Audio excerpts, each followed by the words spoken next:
देहरादून में कुदरत ने बरपाया कहर, सीएम धामी मोर्चे पर डटे, मंत्री जी पीछे क्यों हटे।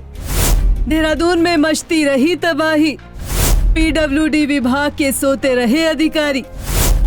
धुल गई सड़क, विभागीय मंत्री को नहीं पड़ा फर्क। ये तस्वीर देखकर चौंकिएगा नहीं, ये उसी शहर की तस्वीर है जहां आप रहते हैं। देहरादून शहर के ये वही स्पॉट हैं जो सैलानियों से गुलजार हुआ करते थे, लेकिन एक रात की बरसात ने सब तहस नहस कर दिया। कहीं बादल फटा तो कहीं नदियों ने अपना रौद्र रूप दिखाया और इसकी चपेट में जो आया उसे अपने साथ बहा ले गया। आपदा और तबाही की खबर सुनते ही उत्तराखंड के मुख्यमंत्री पुष्कर सिंह धामी ने मोर्चा संभाला, आपदाग्रस्त क्षेत्रों का निरीक्षण किया, लेकिन जिम्मेदार विभाग के ना तो अधिकारी जागे और ना ही मंत्री जी। सड़कें टूटती रही, पुल ढहते गए, लेकिन मजाल है कि अधिकारियों की नींद में कोई खलल पैदा कर जाए। पीडब्ल्यूडी यानी पैसे वाले डिपार्टमेंट, जिसके पास पैसा तो बहुत है लेकिन मजबूत काम करने के लिए नहीं बल्कि अपनी जेब भरने के लिए है। पीडब्ल्यूडी विभाग जिसकी जिम्मेदारी है प्रदेश में विकास के कार्य करवाने की, सड़क, पुल, बिल्डिंग के मेंटेनेंस की, लेकिन इन्हें क्या, निर्माण और मरम्मत के नाम पर जेब तो पहले ही गर्म हो चुकी है। अब ना तो सड़कों के टूटने से इन्हें कोई फर्क पड़ता है और ना ही पुल के ढहने से। ये तस्वीर है प्रेमनगर की, उत्तरांचल लॉ कॉलेज के सामने मुख्य मार्ग का ये पुल जो पानी के तेज बहाव के कारण धराशायी होने की कगार पर है। लेकिन लगता है कि पीडब्ल्यूडी विभाग के सचिव पंकज पांडे और मंत्री सतपाल महाराज को इस पुल के टूटने का इंतजार है। कुदरत की मार से पूरा देहरादून कर्रा रहा है, लेकिन मंत्री और अधिकारी मौन हैं, चुप हैं, क्योंकि उनके पास आम जनता के सवालों का जवाब तक नहीं है।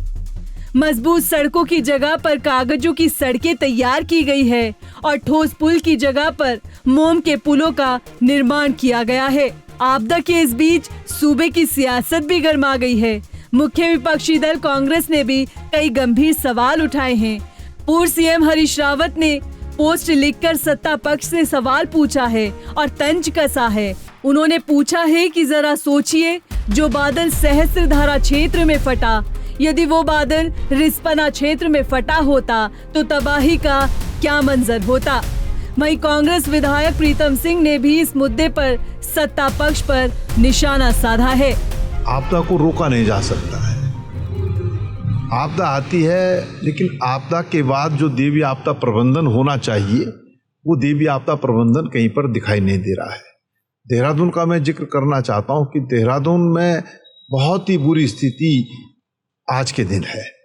तमाम पुल जो है वो गिर गए हैं, गली मोहल्लों में 3-3, 4-4 फुट जो है पानी है, और आपदा प्रबंधन या स्मार्ट सिटी जो देहरादून को कह रहे थे वो कहीं पर दिखाई नहीं दे रही है। तो बुरी स्थिति है। सरकार त्वरित गति से जो है आपदा प्रबंधन करे और केंद्र सरकार से कहे कि उत्तराखंड राज्य की समुचित सहायता करने का काम करे, ताकि हमारा रिहेबिलिटेशन जो है सही तरीके से हो सके। सोचकर भी हैरानी होती है कि इतने महत्वपूर्ण विभाग की जिम्मेदारी ऐसे गैर जिम्मेदारान अधिकारी और मंत्री के हाथों में सौंपी गई है। मंत्री सतपाल महाराज ने तो सोशल मीडिया से बाहर आने की जहमत तक नहीं उठाई है। विभाग के मंत्री की जिम्मेदारी सिर्फ एक्स हैंडल तक सिमट कर रह गई। एक पोस्ट करके मंत्री जी ने वाहवाही लूटने की कोशिश की, लेकिन मंत्री जी, आपकी जिम्मेदारी सिर्फ सोशल मीडिया पोस्ट की नहीं बल्कि धरातल पर उतरकर काम करने की है।